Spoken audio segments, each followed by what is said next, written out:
Hey guys, we have three topics for you today.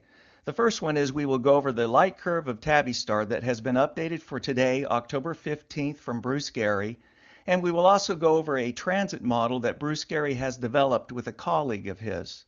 And finally, we will also provide an update on some adjustments that David Lane has made with the way he takes measurements of Tabby Star, and we will show you the complications that arise for us from his new procedure.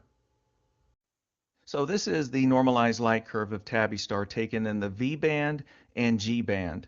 The data points with the square indicators are the V band measurements, and the ones with the round indicators are the G band measurements.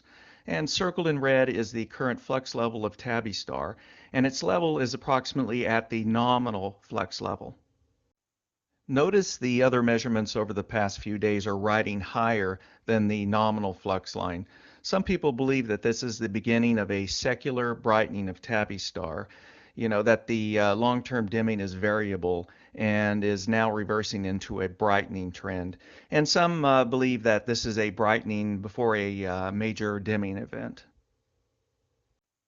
And in addition, Bruce Gary has stated that he and a colleague have developed a transit model for ring systems plus comas and dust clouds that appears to account for all of the Kepler observations, as well as the recent ones. And this model predicts that a brightening should occur during the next couple of months.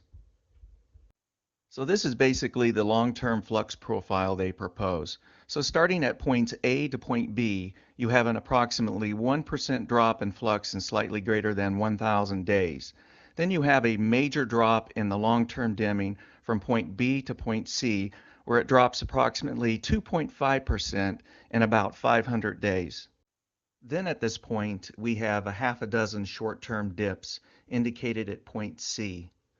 And then we have a recovery back up to point D, where it brightens back up to its original level.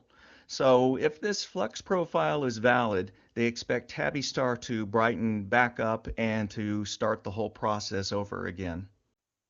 So for our second topic, we are going to discuss an adjustment that has been made to the way David Lane takes his flux measurements of Tabby Star. Apparently, the reference star that he had been using is slightly variable, and the folks managing the AAVSO database had not notified he and the other observers of this.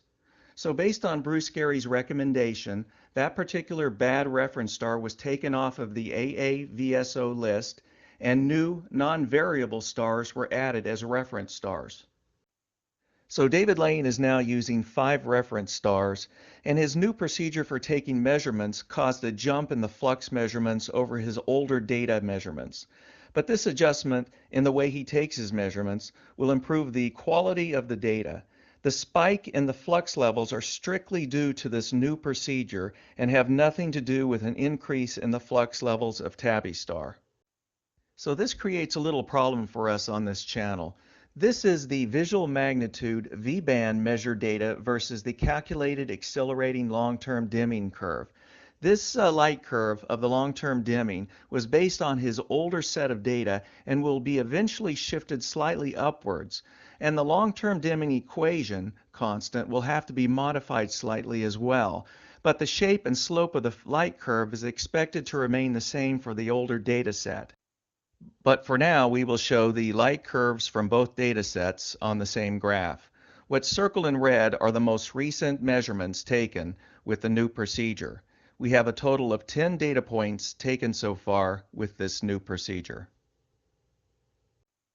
And this is the visual magnitude V-band 20 data point simple moving average of that same data set.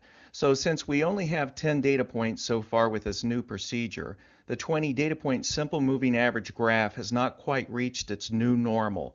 But once we get the 20 data points under our belts, we will use this graph to provide an accurate method to track the long-term dimming from that point forward. So guys, we will have our 20 data point simple moving average metric up and running with the newer data very soon and can track accurately the long-term trend of Tabby Star. Will it become a secular brightening now? Is this the brightening just before a dimming event? Or will we just continue the accelerating long-term dimming trend? We will keep you guys up to date on what happens. So take care, guys, and we will see you in our next video.